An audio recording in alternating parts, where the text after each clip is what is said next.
kaya po ako nakasmile po, yan po yung para sa akin po na pinaka-language ko po sa family, sa mga tao po nagmamahal po sa akin na Hindi yun ang okay tanong po ko. ako. Hindi yun ang Sen tanong ko. Joel, Opo. with your Guwang-waping. indulgence, Hindi yun ang tanong ko. before we go further into this topic, para lang ma-settle itong pending issue, i-reiterate ko, no?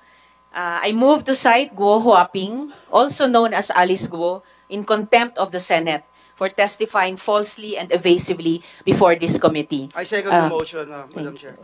I second the motion. Madam Salamat, Sen JV at Sen Joel. With the motion duly seconded by Senator JV and Sen Joel, you are hereby cited in contempt. You will remain in the custody of the Senate until the conclusion of this committee's inquiry or until you finally recognize the authority of this body and grant even a semblance of respect for the laws of this country. The committee will coordinate with any court ordering your detention, pero re-respetuhin mo ang Senado. Madam Chair? May we ask Sendoy. the resource person to answer my question first, Madam Chair? We will have one... Miss Alice, isang huling sagot sa puntong ito sa tanong ni Sen Joel, and then isang related na tanong kay Sen Doroy, and then itutuloy ng chair yung mga tanong ko, and the majority leader as well after Sen Doroy. Please answer the question of Sen Joel, Miss Alice. Sen Joel, na putol po kanina, yung first answer po, nasagot ko na po. Yung second answer naman po, I'm not even asking that first answer that you were talking about, that it's a sign to whoever your fan base is. My only question is, why didn't you go straight to PNP chief and SILG? Why didn't you ask for police help? Because at the end of the day, ganun din pala yung gagawin mo. At sabi mo, dun ka, you feel safe.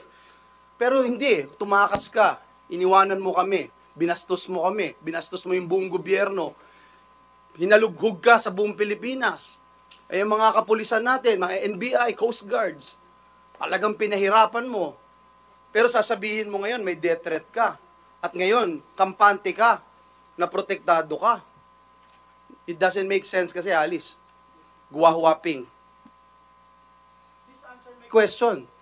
Bakit? Sen, ang answer ko pa rin po dyan ay after wala rin po sa mind ko po na pwede ko pong gawin yan at pagkatapos ko po na share na mayroon pong death threat, I feel relief po nung nakausap ko po sila. Hindi mo Salamat, Senjo. Hindi mo pa rin sinasagot yung tanong. But anyway, hindi ka tumatakas sa Pilipinas dahil sa death threat. Yun ang pinasagot mo sa amin. Tumatakas ka dahil tinatakasan mo yung mga kaso mo. Tinatakasan mo yung mga criminal activities na ginawa mo. Salamat, Sen Joel. Sen Doroy, one related Madam question. Chair, may this representation inquire as to the limit of the number of contempt citation that we can give to